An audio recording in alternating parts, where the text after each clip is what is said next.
MG, welcome back to the potty. It's been a couple Hello, episodes. man. It's been tough. It's been 2 weeks. I've missed 2 weeks in a row.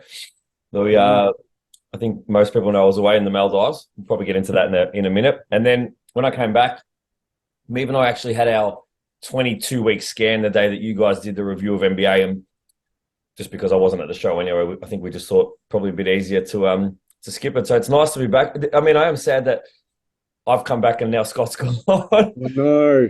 But So yeah, if if you want to know, Scotty, he's left. So he's gone for a while actually. He's gone to obviously go compete in Italy for ICN, but he's actually moved the fam to the UK for a good, let's call it 5 6 months, yeah. because he's actually going to be doing his study over there to finish off his course. So, and also his wife Jen, her family is from there too. So they've got a place that they're going to settle in and they're going to stay, and that's going to be their home base. And the kids are going to be there. And I think she's going to come back for kinder for the kids in February sometime, and then potentially maybe go back again, or he might be back here around that April May time period. So the next time I see him is going to be at our retreat in March in Bali. So Yeah, man. when I saw him at the show, we had to say goodbyes. It was tough. Like I gave him a hug. I was like, I'm going to miss you. Like I'm not going to see you for ages. It was really tough. Yeah, I definitely squeezed him a little bit tighter, and I've already spoken to him on the phone twice. It's only Wednesday, Yeah. so you can't keep us apart. But the potties are going to be interesting because Scott's got a. I think the way he explained it to me, it's like it's 12 hours less one, right? So it's like there's an 11-hour time difference. So our night's his day, and vice versa. Yeah. So Mhm. we're going to have to work out. So for everyone listening, Scott will be back. He's back on the potty. Don't stress. He's in Bali at the moment. Actually, I don't know if anyone's seen his stories, but he's in Nusa Dua, and it is literally like paradise. I know the place that he's staying at. It's absolutely incredible. So he still did my check-in this morning. So he does his work blocks in the morning, and then it's family time. But he definitely deserves it, man. Like he's been prepping for a long time. Everyone's seen how shredded he is, and me and MT can definitely attest to this, that we have business meetings with him regularly on other stuff, and you wouldn't know that the guy's you know 5-6% body fat, shredded to the bone, and been dieting for 30 weeks, just the way that he carries himself. So um, a well-needed break, a little bit of vitamin D, some family time to give back to the system a little bit. And he's still prepping. He's doing Italy, as MT said, and then he's going to go do the Bali Pro show as well. So he's still got two shows. So he's still well within the thick of it. But I think we know, and one of the big things that we've kind of been promoting on our retreat in Bali is nothing like a little bit of sun just to kind of get you through that back end of prep, right? Yeah, exactly. Or the start of our prep Exactly. when we're in March. So Exactly. yeah, it's gonna be But yeah, awesome. me and I went over to the Maldives, and everyone who was at the show, at the ICN show on the weekend, heaps of people came up to me. It was so nice to meet all of you. You guys were so amazing, but everyone came up to me to check on my foot. I'm not sure that I've had the chance to tell the full story of the foot. So Uh, basically, what happened is I did fracture it just before leaving, 2 days before the Maldives. I was doing some calf raises, just felt this big pop, and the pain was like instantly pretty bad. So I left the gym, went and got an MRI, and I had a couple of fractures across the foot. Got to the Maldives on the first night. After dinner, walking back to my room, just lost my balance a little bit, fell on a path, and couldn't break my fall, and just completely displaced the bone, which was frustrating. So, turned probably a 6 to 8 weeker maybe into a 10 to 12er. But I do appreciate everyone that came up and checked on my status. And I'm still training. Nothing's really going to change. There's obviously a lot of compound things that I can't do. There's no leg pressing, there's no squatting, anything like that. But anything that I can get away with doing without any pain or any discomfort, I'm going to continue to do. So it's full steam ahead for me. No real changes. I had my couple of days to be sad, and now it's on with business. So man, it's crazy. You know what? And a lot of people who are listening have probably had a similar injury. These moon boots, as annoying as they are, and as frustrating as they are to take on and take off, for me, because it's my right foot and I drive with my right foot, I have to remove it and swap shoes every time I want to drive. But you can almost do everything with them because they're that big and they're that supportive that it doesn't really take away from any of your lifestyle activities. So pretty fortunate these days, man. yeah, definitely taking it very, very well, positive spin, and just like moving on. Yeah, for sure. Yeah, that's it, man. Like it is what it is. I'm in it now, so I just might as well try and make the most of it. So, and it's nice, gives me a little excuse if I ever need one. But so far so good. But yeah, everyone at Nationals on the weekend that came up to me, there was a lot of people. I really appreciate it. Everyone was so kind, and everyone kind of knew what was going on, which was really, really nice. Yeah, it was so good to meet a lot of people. Like, obviously, we're running around like crazy, but a lot of people did just grab us and be like, "Wait, I want to talk to you for a It second." was So awesome, man. It was it awesome. I was got really, some really good. selfies with some great athletes. There was some Yeah, incredible athletes on the day. So nice to meet so many people. And I know a lot of people are probably itching for us to get into the ICN show, and we'll get into the ICN show in a minute. But it was just a really, really nice day and it just really showed me. And we spoke about this on a few podcasts ago, just like how good of an environment natural bodybuilding is within Australia, and how I feel like there's more connections within the sport and within the industry now than there ever has been. And what I mean by that is coaches with coaches, federations with federations, athletes with coaches. Like, there's just so much connection, and it's such a great place for it to be in. And I think the next 3 to 5 years for natural bodybuilding within Australia across all federations is going to be a very, very, very good time. yeah. I think as we become more closely connected, and then people go to shows, and we get to meet everyone, it feels like a little bit of a mini catch up and reunion, and it Yeah, has an amazing vibe. As I said last time on the potty, it's like a little party. It's like a little gathering that we're having together. We can stay there forever and just talk and not even know a show's going on and people are competing on stage. So it's yeah, so fun. And I got an absolutely amazing gift from someone that listens to the potty, from Paula. It's this hat right here, that's so intensity cool, Creates man. density. Absolutely amazing. I gave her some feedback from a show. She reached out, she's like, can you please give me some feedback and have a look at my photos and let me know what you think I should do differently or what I should improve on. So I gave her some feedback, and then she surprised with that present. It was absolutely amazing. It was definitely a surprise. And then I saw her pumping up. So she was just like, dressing gown. And I saw her pumping up side stage. I was like, oh my God, she looks so different. So I Mm. raced over to her and just tapped her. I was like, you look amazing. Like, you've made a big difference. Congratulations. Go have fun. And she placed very, very well. She actually placed first in one of her divisions too. So Yeah, wasn't congratulations. was that the Oceania? Maybe for her division. I can't remember which one it was. She Yeah. she Anyway, placed she's it. really, really well. Yeah, yeah. I did see a gold around her neck. So congratulations. Congratulations. We And spoke to a thanks, lot of amazing people. and thanks for making the hat too. Like, it's such a cool thing for us to have people utilizing, some of the catchphrases that we like to use all the time. And I think the next one that needs to be made is like something that's got like some of Scotty's words. Even in my check-in this morning, we were talking about my moon boot, and he did mention that, not putting a certain amount of sets into the quads and hamstrings per week would be deleterious to That's his favorite my word. to my leg gains. So it's nice that people are picking up on some of these catchphrases. And look, at the end of the day, these sayings and these words that we throw around are just to sort of educate and help people to become better at the thing that we love the most. So I literally had someone message the podcast page after I posted the story with this hat on, and they're like, "Where can I get one?" yeah, it's pretty So, cool. Yeah, Paulo, if you're listening, that's your next business. but let's get stuck into ICN Nationals. Obviously, a massive show, the biggest show for ICN for the year. There was a lot of absolutely amazing competitors. A lot of people came from interstate. I think, talking to Tony, there might have been more interstate competitors than there were Victorian competitors. So It definitely felt like there was so many interstate athletes, which is definitely the idea of nationals. I think in terms of entries, I think they mentioned that they had somewhere close to 1,000 entries mhm, across the 2 days, which means like, you're one athlete, you enter 4 divisions. So that's 4 out of the 1,000, right? So yep, like, definitely a massive show. We were at both days. We didn't have any guys on the Saturday, but we did go to watch Scotty's pro show, which was awesome to see. I tell you what, watching a professional like Scott go to work, mhm, uh, my job while he was pumping up was paper towel wiping the sweat off his forehead and back. That was my job as he was pumping up. That's how hard this guy goes backstage, right? he does, yeah. His headphones in. If the music goes off, he's Jen, put the headphones back on. Like, he's focused, right? I love it, man. Yeah. It's such an inspiring thing. So that was awesome. But yeah, definitely some great quality. The men's bodybuilders, I saw a lot of the photos. I wasn't there, but just having a look at the photos, the quality across the country looked absolutely phenomenal. as it did, across all divisions. But I think probably the main one that, we'll be able to provide some good, genuine feedback was probably the Sunday show, which you and I both had athletes at, and were there for pretty much the whole day. And I think, one of the consistent themes, or like certainly for me the next day, even that day, around the room with some other coaches who were coming up to me, asking me a few questions, and the next day a few messages and stuff, was people were maybe a little confused as to some of the decisions in relation to the judging. And we're asking for feedback from us here on the podcast as well as to, what are our thoughts on it all?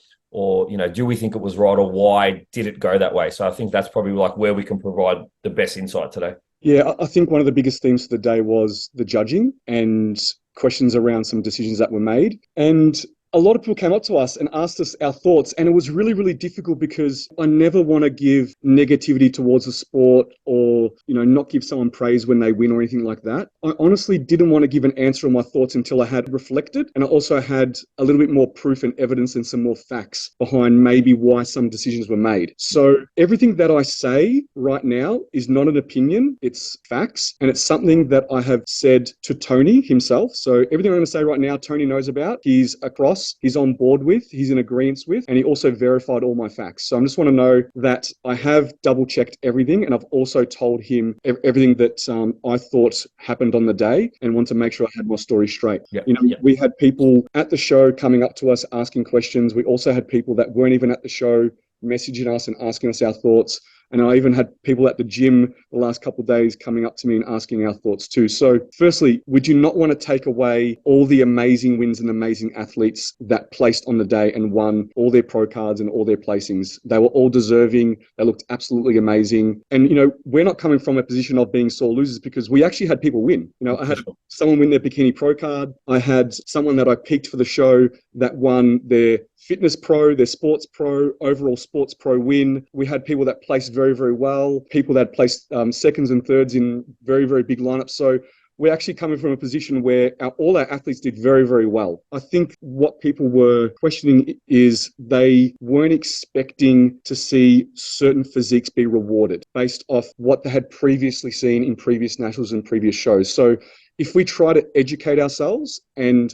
not try to be sore losers or just say, oh, that judging is rubbish, and we actually try to understand maybe what happened and how we can learn from this, that's going to be the most useful part of our time here. So let's go back and understand the history of the Nationals. And I've been to all of them, so I've seen all the physiques in all the Nationals. I've seen all the winners in all the Nationals. I've had people turn pro multiple times in the Nationals. People win overall pro shows in the Nationals. So I'm pretty across what happened at most of the Nationals and the physiques that they were rewarding. 2018, 2019, the Nationals were in Victoria. The judging panel was the same for both of those years.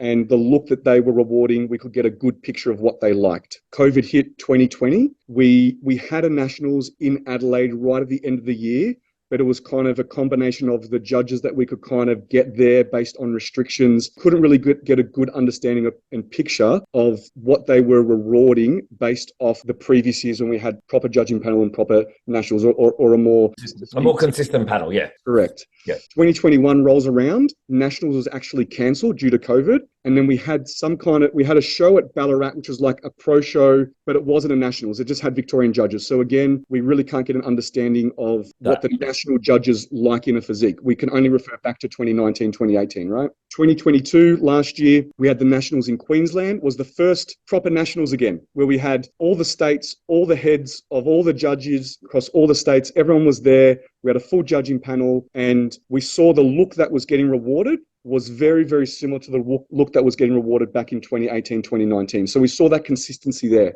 We're like, perfect. And I was there. We had athletes there. We had winners there. We had people that won overall pro shows there. We knew what they were looking for, and it was very, very similar to what we had expected they would reward. Now, 2023 rolls around. We had the show on the weekend. Now, the judging panel that was there had never judged together before. Okay, so we had the head judge, Andrew. He's Victorian, but he's also the Australian head judge. He was not at the Nationals in the previous year. And then we had the head judge from Queensland, Jay. And then the WA president actually told me that his two best judges were not there on the table. They had someone else there. Also for New South Wales, the same. There wasn't their top judge there. It was someone else. And then they had Jess, which was the first time in Victoria judge that had ever judged the Nationals. And we also had someone from New Zealand, first time they ever judged the Nationals. So we have a panel there that has never been judged together before. And also too is the states would recognise that they weren't there top judges that would normally be at their shows judging their shows. So what we saw is we were expecting them to reward a look that we had seen in the previous year in 2019, 2018, but they weren't rewarding that look. They were rewarding something else, which is perfectly fine. That's okay. But we just need to understand that and understand that judging panel liked that look, not the previous look, which is perfectly fine and okay. The discussion I had with Tony, I said, that is fine. You just educated all us on the weekend of what you like or what that judging panel likes. But now we need to make sure, or you need to at least tell us, will this now be the consistent panel for next year and the years after that for nationals? So we know what to work towards. And most likely it's going to be a different panel for some of the states because they will be hopefully bringing the judges they wanted to bring to the panel. We're a little bit unsure of whether now next year it's going to be the look that we've previously experienced and what we were expecting to experience and reward in this year. We just don't know yet. So as I said, all the winners are deserving. All the winners looked absolutely amazing. I think people on the day were just expecting them to reward a look they had previously seen in previous years at previous nationals. And I think that's where the confusion was for most people, and just analysing that and analysing the facts and taking emotion out of it and not being a sore loser anyway, or for us, a sore winner because we had people all do well. We want to try to educate ourselves and understand the reasons why decisions were made the way they were and why it was different to what we were expecting to happen. Man, I think also, like, if you think about human nature and you've got 5 people working together, potentially a lot of them for the first time, and you're trying to take input from everyone, which is what you would do to be considerate, follow the process, make everybody feel like they were valued, and you're going to take points from each person. You're going to get some inconsistencies because, I mean, at the end of the day, it's subjective. It's just the way it's going to go. It's almost impossible to avoid. And the only way that you can avoid it, like which you spoke about before, is that the same people do it over and over again. That's literally the only way that doesn't happen. But I think the point that you raised is a really good one. Is I think for athletes and coaches, knowing what that expectation is going to be or knowing who's going to be on that panel, so we know what to work towards. Because I think, if I give an example, I think one of the questions someone asked is like, in this division, it was almost like the biggest and leanest athlete didn't win, which is, I thought, exactly what that division was supposed to be about, right? So, from a coaching point of view, it's like, okay, well, do I not try and push for the biggest and leanest now? Should I go for something that's a little more achievable? But equally, I think, there was also some inconsistencies between like one division and the next in the same class. So like if we just use female fitness, so yes, the biggest and the leanest in this one, but not the biggest and the leanest in the very next one, but then back to the biggest and the leanest in the one after. And I think that just happens when you've got 5 people that haven't worked together who are, again, all just trying to not please each other, but get involvement from everyone else, get some buy-in. And if you're allowing everyone to contribute towards a decision that ultimately is subjective, these are the things that are going to come up. But I think us as bodybuilders and coaches, we need to be prepared for that, and we need to set the expectation that that's just what happens sometimes as well. Yeah, I think 2 things. One is, yes, we saw some inconsistencies within the places themselves. Like if you think you got first place, second place should just be similar but a little bit less. Third place should be similar but a little bit less, and so on and so forth. But we did see big changes between the actual placings themselves. Like first was, let's just say, big and lean. Second was smaller and not as lean. And then third was big and lean again. So it was difficult. And I don't know whether that's because, yes, that panel hasn't worked together and maybe they're trying to please each other or trying to come up with a decision and make everyone, I'm really not too sure. But we also saw that too. And the next thing is people may say, well, maybe the look that they wanted to reward from last year and the years before wasn't at the show. It was definitely there. I saw those looks. I saw the people that had those looks. I thought to myself, those people are going to do really, really well based on what we've previously seen in previous years, but it was not what we expected. So, that's normally a theme too. It's like, well, those bodies weren't there. We're going to judge what was on stage. And I can tell you I was there. I've been at all the other nationals. Those bodies were there. Things that you would have rewarded last year and the previous years were there. So I almost think if the judging panel from last year or 2019 or 2018 was there at this show, we probably would have had some different outcomes. Yeah. Yeah. And I think the other thing that, I got a little bit of feedback from people who were asking me about, which is like the pro card structure for like open class, open class, open class. So like of each one rather than some type of specific overall. So the feedback was like, if you've got three of the best athletes and they're all in open class 3, then only first is going to get a pro card. But if that was structured a little bit differently, potentially the fourth best person gets a pro card. Yes. Does that make sense? Yes, totally. Because if you've got the three best athletes on the day in one class all up against each other, only one gets rewarded. Can get a pro card. Yeah. So like, I think that is an issue, but equally I can see that, height classes definitely have a place. Yeah. And I think that there needs to be some type. I think it's really hard to pick an overall winner when you've got an athlete who's 5 foot and an athlete who's 6'2". I really do, because they both possess different qualities. And, both might meet the criteria, but it's a really, really hard thing to judge. I also want to say judging's fucking hard, guys. Judging's really, really tough. It's so easy for us to sit in the crowd and pick out what we like and say that was terrible, that was terrible. But under the pressure on the day, knowing that you've got to stick to a 10, 12-minute timetable because that next division, and you've got to be out of that venue by 9:30. It is a really tough job. And I wouldn't want to do it. It would be really, really tough. Yeah. And at an event with that many athletes, the degree of difficulty goes through the roof. Yeah. So I definitely acknowledge that it's not an easy task to do. I suppose, what a lot of people are saying is, let's just get some type of consistency so that we have something that we can always sort of prep towards. Yes. And that way, if we miss the mark, it's on us. Yeah. And, this is not something that hasn't been raised before. We had a podcast with Tony. I raised it there. He did Coffee with the President on his Instagram. I raised it there. I said to him, I'd love it if we could have the same judges at every single show at every single state, or at least the head judge nationally goes to every single show for every single state, so we have that standardization. But for whatever reason, ICN find it difficult to be able to do that and conduct the judging like that, which is okay. And as we've always said, we know what Queensland likes now. We know what New South Wales likes. We know what Victoria likes. And we pick our athletes differently depending on the state they're in. But then when it all comes together at nationals, we need to know what nationals like. And we didn't know what national liked in the past, but we got educated this weekend that it's something different now. And hopefully next year, it's either the same as this year, or we have to know whether it's going to go back to maybe what they've previously liked in previous years. It's something that we need to get clarity on for sure. Yeah, for sure. But yeah, we definitely acknowledge that, it is a difficult job, but ultimately when you're getting athletes who are investing 6, 12, 18 months to a process, I think there needs to be some kind of standardization. Yeah. Okay. Now, we got a lot of questions about post-comp because pretty much mostly everyone's done now. There's a couple of other little shows that are going on, but mostly everyone has wrapped it up. So let's get into some questions about reverse dieting and some of the other things. So we had a question, and it's so funny the way they worded this, because they said, pro tips to nail the reverse phase. And this came from a pro. So I don't know whether it's a play on words, but he's a 2-time pro from this season. And she's asking for some tips to nail the reverse phase, food types, different strategies and things like that. Yeah, I think we've got lots, and maybe we'll just throw a couple, I'll throw one, you throw one, and then we'll just kind of bounce them around a bit. But from a mindset perspective, I think the biggest tip I can give you, there's two. I'm going to give two to start off that come from different angles. One's mindset, and one's the way you set yourself up and what you have around you. All right. So from a mindset point of view, I kind of map my journey out that I'm really not out of prep until well past my reverse. So nothing changes for me. It's literally like I'm still in prep, just the nutrition system's a little bit different. Nothing changes about the adherence, the process, the training, the accountability, the tracking. Everything stays the same until you reach a point where that emotional connection to it all starts to dissipate. The hunger signaling starts to go away. You've put on a couple of kilos and all of a sudden you feel safe.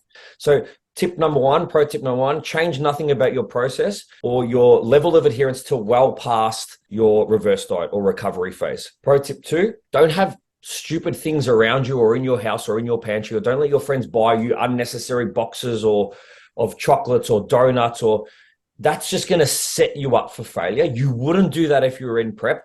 Don't do it until you're well past your reverse recovery diet, when you're able to handle those things much better. If it's in the house, post-prep, post-show, when that big date of the show is off you, it's really, really hard to resist the temptation. Just don't put yourself in that situation and don't put those things in around you. Yeah, I think you nailed mostly everything. I think your physical environment needs to have minimal change to it. So what's in your fridge, what's in your pantry, the things that you eat, the things that's in your desk drawer at work, like all that kind of stuff needs to stay the same as what's in prep. Try to make minimal changes as possible. From prep into reverse, everything should stay the same. Like I literally eat the same food I ate in prep. I just add rice to it now. Like literally it's kangaroo and the same veggies, just added rice. You got to keep within your routine and schedule. That's going to be your foundation. Make sure you're still tracking everything. You're still checking with coach, tracking your data, and making sure that you're keeping everything that you need to be accountable. It's super important. Also, too, is educate the people around you that you are now going through a process and you're not going back to being like a normal person. We're not normal people. We're athletes, like we're competitors. So we're not going to now go and throw everything that we learned and all the habits that we built out the window and turn into a normal person. You know, we need flexibility. We need to be able to socialize and things like that. And you have the ability to do so now, but all within reason too. And people around you need to understand that and support you too. You need to understand and acknowledge that you will be still hungry. No matter how much food you eat, no matter how many calories and macros that you get given, you're going to be hungry to the point that your body fat percentage and your weight is back to what it was in the off season. So know that you're still going to have some of those prep feels hang around for a little bit of time. Obviously, depending on how lean you got for your comp and what division you were in, it may take a little bit longer or not as long. But just understand that you're still going to have some of those prep feels linger around. I actually had a client that's still in prep ask me, how do I handle my reverse and why do I do so well? And I said, I think one of the key things for me is I'm not a big foodie. I'm not a food focused person. I literally go out maybe once or twice a week and have a meal that's not prepped by me. That's it. Throughout the whole week, I just eat, everything's prepped and planned myself. And I'm not a big foodie. Don't normally go, even in the office, I'm not going to the restaurants all the time. I'm not trying fancy foods all the time. All my food is very, very plain and simple. And also people around me know that I'm like that. So that's what they expect from me. So that's why it makes it really, really easy for me in my reverse and post-comp to stay on track, because really my off-season life, my comp prep life is no different. It's just less food and more steps. But that's about it, right? So making sure that you try to keep things as similar as possible is going to be super important. Yeah, like you said, the only thing that's going to fix a lot of those, prep feels, all that down regulation is eventually putting on fat mass. And the only thing you have control of as the athlete is the rate at which you put that on. Simple as that. And let me tell you, it feels so much better to do it slow, steady, and controlled. Because by the time you get to a point at which, you're recovered and you've taken the right amount of time, your mental state is so good because you've done it nice and slowly. You don't feel like you've wasted, all those weeks with a post-comp blowout. So change minimal, get rid of all the shit. Especially for females, like they find it hard gaining weight, but if they gain weight too fast, the first thing they want to do is cut all that weight off. Yeah. And you're not in a position to do so. So you really want to set yourself up for success, because the last thing you want is to blow out and then you'll just be uncomfortable for a very, very long period of time before your metabolism and everything catches up, so that you can actually do another little dieting phase to maybe cut off some of the fluff that you put on unnecessarily. So do yourself a service now, stay adherent, stay on point, because you will thank yourself later. Exactly. We got a question about, is this post-comp also? I'm so embarrassed I've lost control with food. I'm struggling with binging. Advice on how to overcome this, please. So I think we covered a lot of this with what we just said, is try to keep things as similar as possible to prep. I think one of the things that people do is they start to add some really, really highly palatable foods back in their diet, things that are really tasty, like the Biscoff starts coming in, the peanut butter starts coming in. They start, getting creative and having really, really tasty foods. But because we're still restricted, we're still on certain calories and macros, we can only ever have a little bit of it. And sometimes a little bit is not enough and the body wants more. And then we go and we can't help ourselves. We can't stop ourselves. And then we end up binging. So having those temptations removed is going to be really, really important. But also don't be embarrassed too. We all slip up. We all have our days. We all can't control ourselves sometimes. So don't be embarrassed. Reach out to family, friends, and your coach, and just know that you have support and that you're not alone. Yeah, I think one of the biggest things that, we always talk about is when you get a really good understanding as to why it's happening, it makes it a lot easier to process. So just thinking about all the facts that we just said. So it's because you've been dieted for so long. It's because you're so lean. And ultimately, the only thing that's going to make it better is some time with some fat on the body. Mm-hmm. So if you're hiding it from your coach, and the coach doesn't know, it can start a really difficult cycle to unravel. So I think the best thing is open communication. From your coach's point of view, they're probably going to say, well, we need to now get you out of your own way. So potentially your coach may say, all right, rather than you binging, let's just give you some more planned food. And that way that's going to reduce that overall temptation and hopefully get you on a better path. But just don't keep it to yourself. I think that's probably the worst thing that can happen. And typically that just puts you on that hamster wheel and you end up repeating that same cycle over and over again. So, but just understand that the reason why it's happening is because you were dieted down for so long. If you got to really low levels of composition and your body, goes through a lot of those adjustments, coming out of that can be quite difficult. And as me and MT have said today, unfortunately, the only thing that's going to rectify that is time and also putting on a little bit of body fat so the body feels like it's okay. Yeah. Another question that we got was about post-comp blues in like the emotional battle that comes with it too. You've got to understand that you go into a comp and you have a really, really big and serious goal where you're going to be on stage half naked with a tan on and people are judging you. It's a pretty big goal for you to stay adherent to. Like, it's pretty big. So for you to come out of the back end of that and really not have a goal that's so daunting, it's a little bit more difficult to be adherent, right? But try to think of competing as a process and that you're an athlete and you need to conduct yourself in that kind of way, that you just don't compete and then the job is done. I'm sure most of you probably want to compete again. And what you do now is going to set yourself up for success when you compete again. I know for me, when I came off stage and I started the reverse, I automatically thought about like, I need to nail this right now because when I go on stage, it's going to show next time. And I want to make sure that I come back better than ever. So even though there may be a dip because in your emotions and you may be battling with maybe some binge eating or not being adherent or maybe not having the eyes on you anymore because you're not in prep and people only love you when you're in prep and you're lean and no one loves you when you're off season, like that kind of stuff. Just know that you have to be happy within yourself and be driven within yourself and what your own goals are. And that the next goal is now put in place, that you need to get through this process, because it's a process, and then go through to the next process to be an even better athlete. And just make sure that you continue to strive for perfection and something a little bit better. Look at your comp photos and think to myself, cool, what I do now is going to make sure that I can beat that person. And be open with everyone because it's not easy. Realize that and especially after a show, there's so much adrenaline pumping on that day. The next day, that's completely drained out of you and you will get a dip. You will have a difficult day the next day. Just know that's quite normal. And just continue to tick boxes and go through the motions to get through that day and the next day. And every day and every week just gets easier and easier. So I know you probably think the road is long, and it may be long, but it gets easier every single time you take a step forward.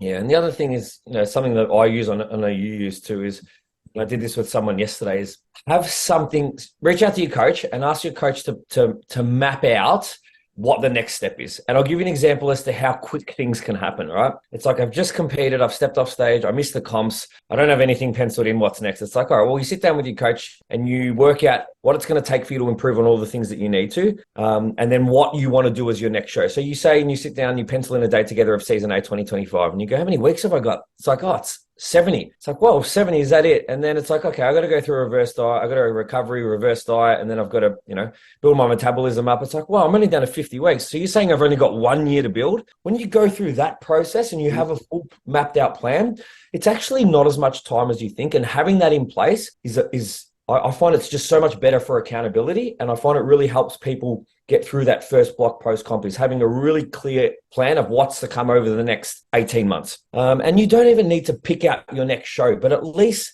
have a bit of an idea as, what your next 2 or 3 phases are going to look like. Because, being aimless in the gym without a specific goal can be really, really difficult, especially post-comp. I just think post-comp is not the time to not have something penciled in as to what's next. I always like to sit down and kind of map out what I think would be their next competition, if that's what I want to do, if that's what they want to do, and then reverse engineer that to basically, let you know that, hey, after we get through all this recovery, we've actually only got less than a year to build. And all of a sudden it's like, oh shit, I better get started. I've got to get into this. It's only a year. So, I suppose another pro tip would be just to have your plan mapped out. Yeah. When you start calculating the weeks and the phases that you need to go through and how long then comp prep is to the next show, you realize that it's going to go pretty quick. It's like, I've only got 26 weeks to actually grow because I've got another 24-week prep. It's like, you ain't got that much time, man. You better get to work. You don't want to be, wasting weeks, not adhering to the plan. You don't want to waste, 2 or 3 extra weeks having to reverse because you didn't do the first bit right. Like, make every week count. Man, like for myself, this week I'm starting my pre-prep week where I did hear that in my check-in this morning. Yeah, so, my off season's done now. Like, I can't believe that's it. It's done. Like, there's probably not going to be much more growing going on. At the moment, I'm going through a fat loss phase where I've got to pull off at least like 8 kg and from now until just before Christmas. So, I've got to go through that process. I'll probably hit around about the 88, 89 kilo mark, hold that until maybe Feb, March next year, and then start prep. That's it. Like, when I think about I bankroll the weeks, I'm like, that went quick. I was just on stage 1 year ago. I went through a reverse, I went through an off season, and now I'm here. It went so quick. I know, man. And like you and me are competing at the same time, and I obviously had a season ahead of you, right? Mm-hmm. So I did a pre.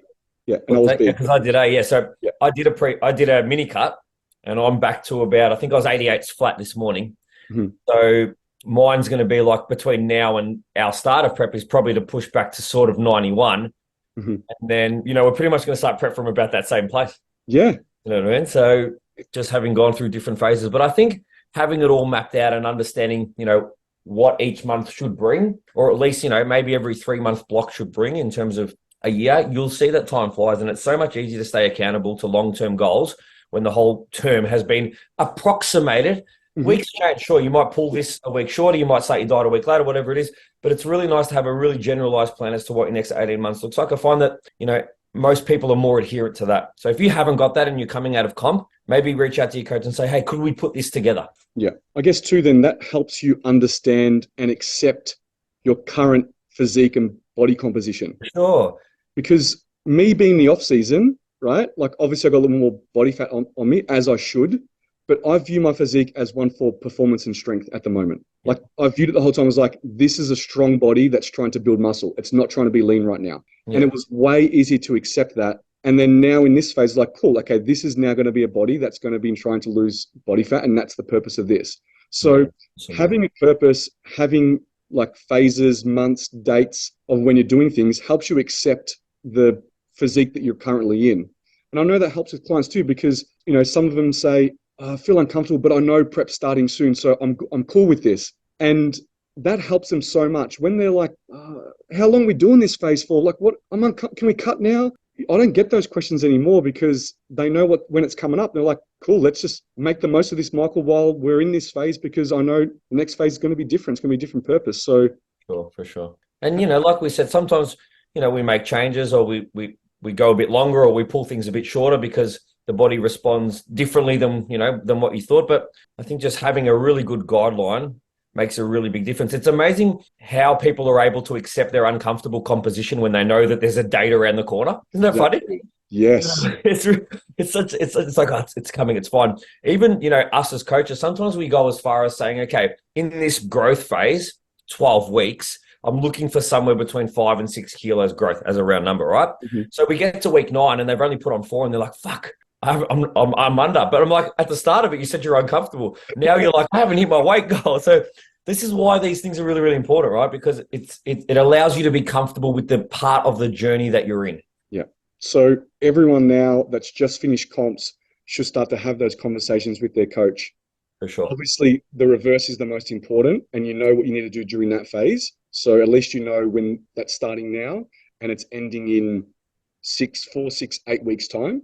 Yep. And then from there, you should have a plan of attack of what's next. Sure.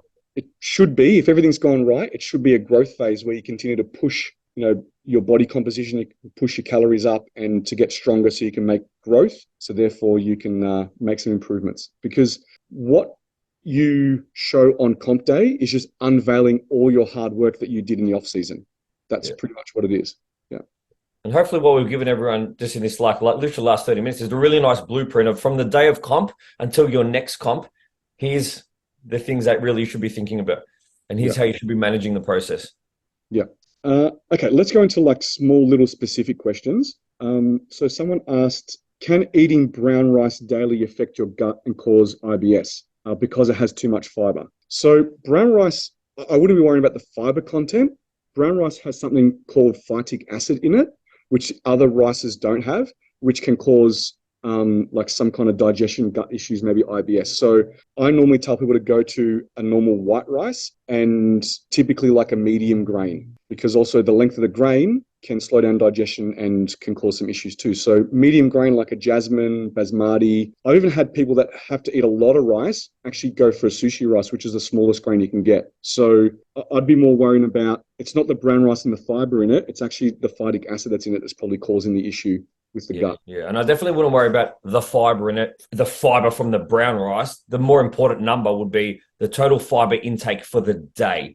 Right? If you're under consuming or way over consuming, that's more of an issue than the actual fiber from the brown rice. It's just fiber. So yeah.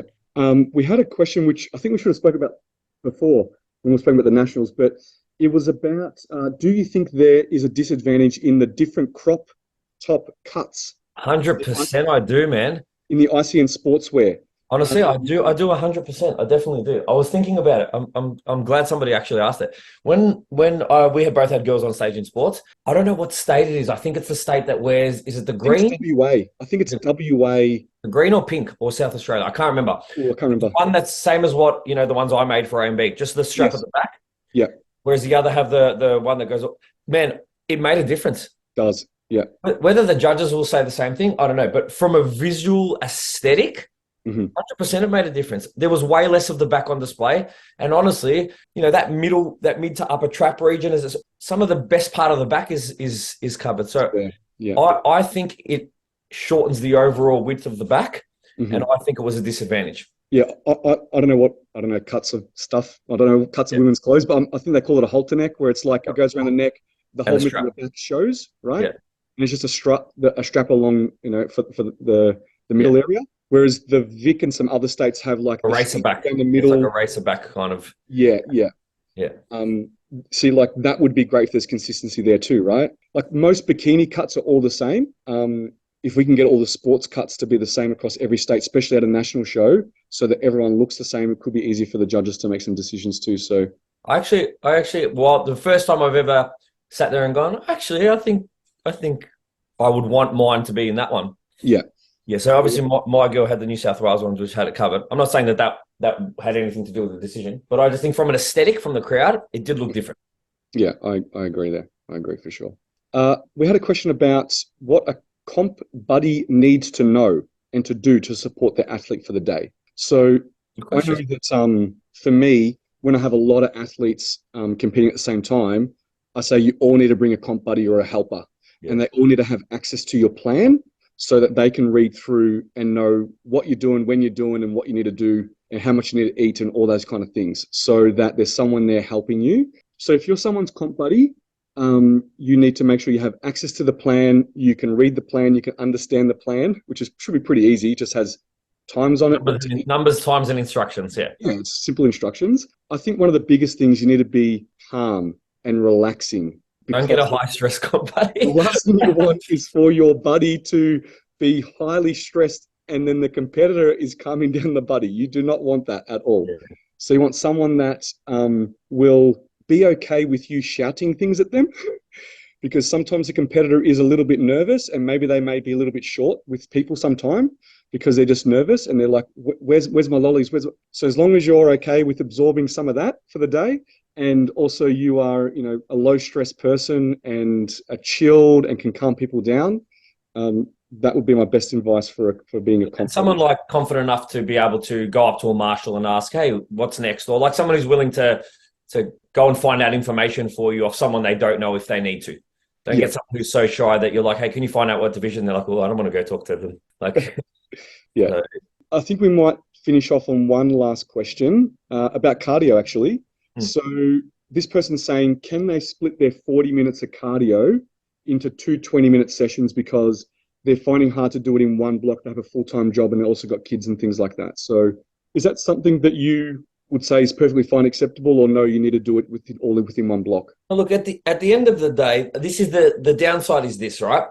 If you split it in 2 20s, everyone's like, well, you're still going to burn a lot of calories. Yeah, but at 21 minute to 40 minute, when you've already been going for that long and your heart rate's already up at 140, you're probably going to burn more calories in that second 20 minutes if you did it in one go than you would if you stopped and waited again later. So if it's a time issue, it's a time issue. Like if you can't avoid it, you can't avoid it. What I would say is you probably need to go a little bit harder in your each 20-minute block, but there is actually a benefit to continuing in the same block, right?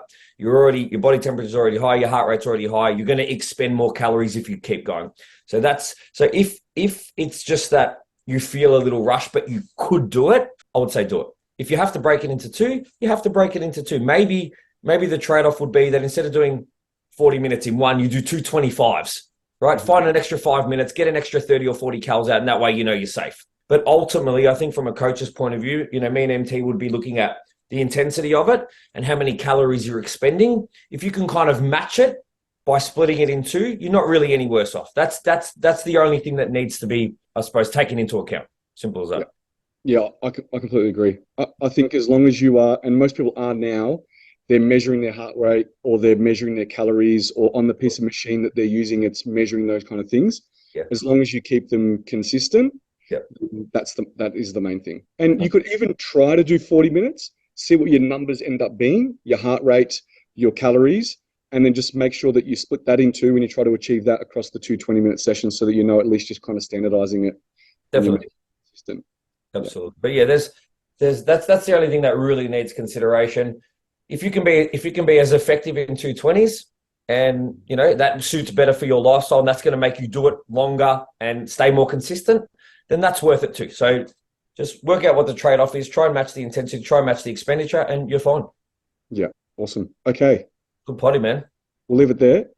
What have you got next? So I'm up at A&B this weekend. I'm in New South Wales. I've got a team. I'm taking a big team up to New South Wales this weekend, which I'm very, very excited for. So I'll be flying out Friday with the crew. We're going to do a little team O&T trip, which will be nice. And then you and I have Worlds. So DFAC A&B Worlds on November 12th, which I'll also have a team there, as you've got some athletes too. But me and MT will also be there, willing to help anyone who's from Victoria and not from Victoria. If you're a podcast listener and you're doing the DFAC Worlds, your coach is not going to be there for some reason and you want any assistance, you just want some advice, or you want help on the day, me and MT have already said we are there. We will do everything we can if we have free time to help anyone that needs it. We love it. So just reach out and maybe send us a DM and let us know, and we would love to catch up with you on the day.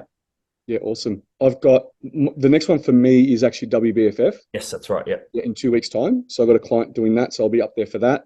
And then I'll be at the A&B Nationals DFAC titles with you. But on that same weekend is actually ICN Bali. So I've got some people going up to that too. So that's going to be elite, man. And Scotty's doing that as well. So that'll be awesome. Yeah, I did book us a 1-bedroom apartment with 1 queen bed. I hope you're okay with that. Oh, of course. Me and you together. That's the standard. That's the standard room for you and I these days. It's going to be good. All right. Well, appreciate everyone for listening. Yeah. Thanks for all the support you've given us, all the amazing messages, and also just people come up in person at shows just to say hi. I did speak to an awesome athlete on the weekend, bikini competitor. She was so cool, and she's like, "I've seen MT walk past 5 times, but he just looks a little too busy to stop him." You know what I mean? Like, and I'm like, no, he'd be fine. But I think you had a big team on the weekend, so people are still being considerate of trying not to come up to you if they feel like you're in like a bit of a stressful state. So people are so nice, man. I know. Honestly, at comps, I'm just running around like a madman, honestly. Yeah. So I've even had some people from my team come watch shows and that I've never met. So like people that I coached that I've never met that come all the way to a show and didn't want to interrupt me. I was like, why didn't you just come say hi? That's hilarious. So yeah. Yeah, I met those people. You didn't. It's fun. I'm gonna miss this. I'm gonna miss shows. I'm gonna miss it. I know, man. I think both of us are the same, right? We get to the end of the season, and it's been a big season, and we're almost ready for a break from the weekends. But equally, we get a bit of the post-comp blues too. Yeah, we do. So, but you know, we want to finish the season strong. A couple of really big shows, 3 shows kind of left for us, and then it'll be time for me to get into dad mode. I know. It's so exciting. Oh man, I cannot wait. I'm not ready yet, but I've seen the little photos too. yeah, the 3D images are Scans. crazy. I can't believe how good the technology is these days. So, Yeah. All right, brother. We'll leave it there. piacere. I'm not too sure. I'm not too sure about next week whether we've got Scotty or not. We have to really see his timings and what he's doing. So Yeah, we'll work out next week's it potty. might be one more, you and I, and then I think Scotty back. So, Yeah, perfect. All right, brother. all right, legends. Hope Take everyone care. has a great week. Thanks. See you Thanks. guys. Bye.